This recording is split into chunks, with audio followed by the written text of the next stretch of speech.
This is Founders Frequency in association with Thai Bangalore chapter. I'm in conversation this evening with Mr. Kanishka Agiwal, who is the Vice President of QpiAI. Thank you so much for joining me and welcome to indigomusics.com's Founders Frequency, sir. Well, thank you, Adarsh. Thanks for inviting us and glad to be a part on Indigo.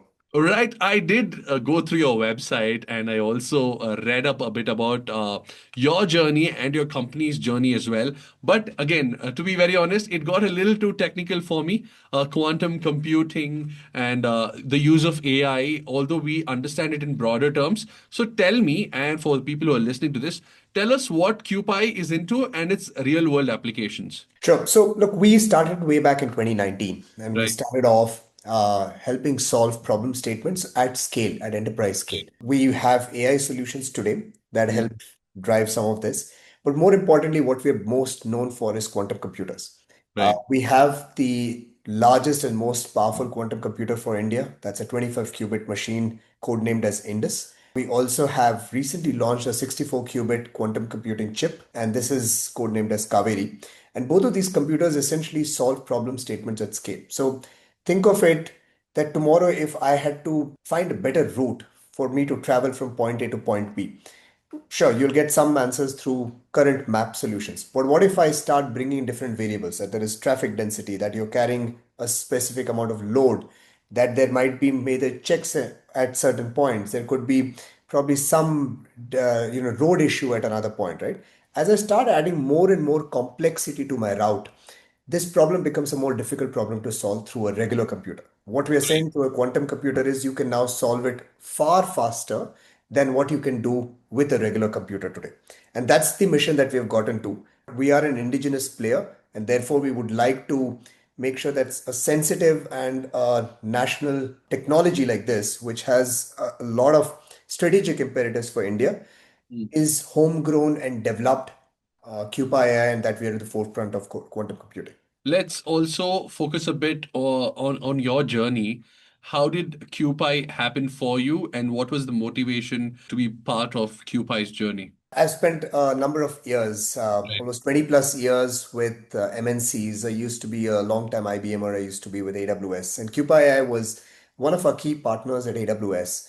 At some point in time, I decided that I should probably have a more deeper association with QpiAI, and I jumped in over here. The intent was that, what can we build for the nation? What can we do that's absolutely cutting edge, that's very different from the run-of-the-mill sort of technologies that you're working in. I used to sell AI long back before AI became a household name. So that's really the motivation. I think there's some really cutting edge work that's being done here at QPI. Very rare to find, especially in deep tech sectors. And you wouldn't associate sometimes some of this with India. You would think that it's being done in Europe, it's being done in the US. But you'd be surprised as the amount of really cutting edge work that's being done today in India. And I can't be more proud of what QpiAI is doing today to further that ambition.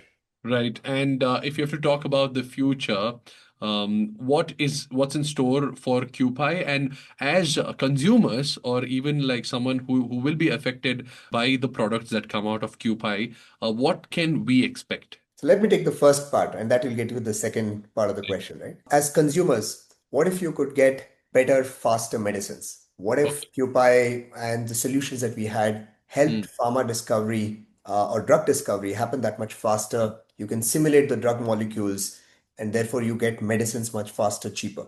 What if we got you your next car designed a lot more efficiently? You could see which parts of the car should go in at what trunk or chassis that we call it. I mean, these are typical real world examples that one would have. And therefore, our goal is that we make large computational problems far easier to be consumed and processed using a different computing technique, which in this case is quantum computing.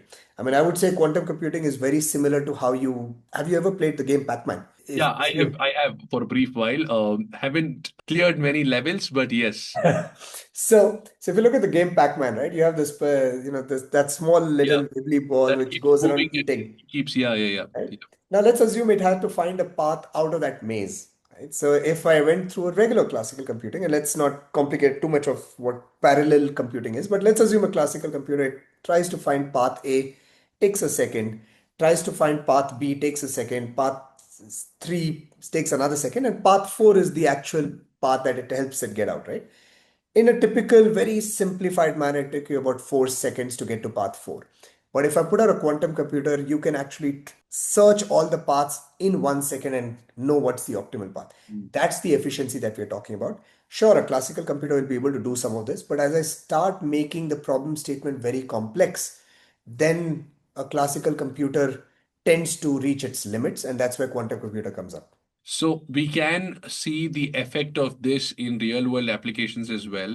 And I hope to see that very soon. So all the best to you in this journey. And thanks a lot for joining me as well and sharing all the insights and information into quantum computing and what QPI AI is doing currently. Thanks a lot, Mr. Kanishka Agiwal, and have a nice evening. Thank you, Adarsh, and thanks, Team Indigo on this.